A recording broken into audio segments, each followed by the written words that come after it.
Here in the West, we tend to focus most on terrorist attacks that are carried out in the West, and that's perfectly understandable. The closer to your home a terrorist attack is, the greater its potential impact on your life and family and community, and therefore the more attention it demands. But if we really want to understand Islam and the depravity it leads to, we can't ignore terrorist attacks in other parts of the world. Take, for instance, two recent attacks in Kabul, Afghanistan. NPR reports. Gunmen disguised as policemen stormed Kabul University in the Afghan capital in an hours-long assault on Monday, killing at least 19 people and wounding 22 more, including students who jumped out of windows to flee the attackers. I read a more recent update on the attack. The death toll is up to 35, with 50 wounded. It is the second attack on a learning center in Kabul in recent days and comes amid a spike in violence across the country. Imagine that, a spike in violence in a place like Afghanistan. The assault coincided with a book fair that attracted senior Afghan and Iranian officials to the sprawling campus, including Iranian Ambassador Bahadur Aminian. It was not immediately clear whether any of the officials were killed or wounded. Irony of all ironies. Followers of a prophet who bragged about his illiteracy attack a university during a book fair. But it seems students were targeted in the well-coordinated attack. A 22-year-old public administration student said she heard a deafening blast. Then, I saw with my own eyes there were a lot of attackers in police uniforms, said Nilüfer Faramand. She says the assailants rushed to the law internship center where she was in class. Notice, they were attacking the law internship center. Someone yelled at students to flee, she said. Later, she learned on a WhatsApp group that gunmen had taken 2 classes hostage and opened fire on the students and teachers.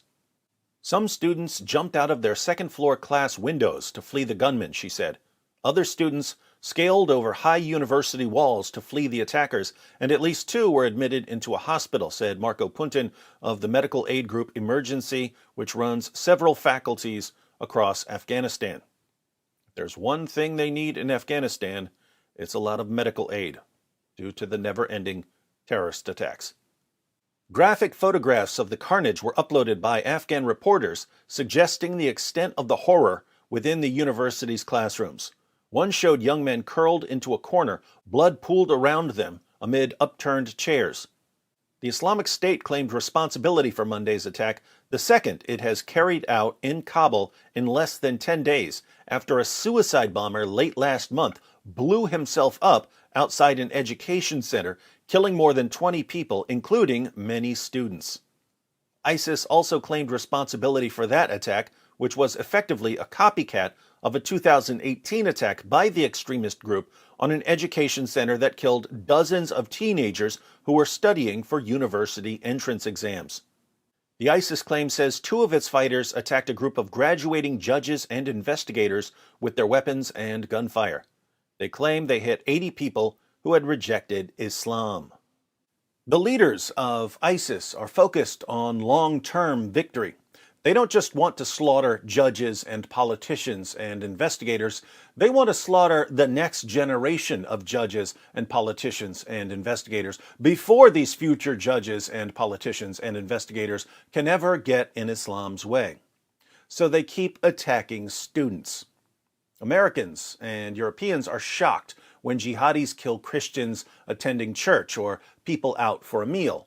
But in Afghanistan, kids can't even go to school without having to worry about jihadis slaughtering them in the name of Allah. Why would Muslim terrorists target students, especially when those students are some version of Muslims? Well, Islam isn't just here to convert you. Islam is here to dominate the entire world. Jihadis view themselves as being in a constant state of war with anything that stands in the way of Islam's domination of the entire world.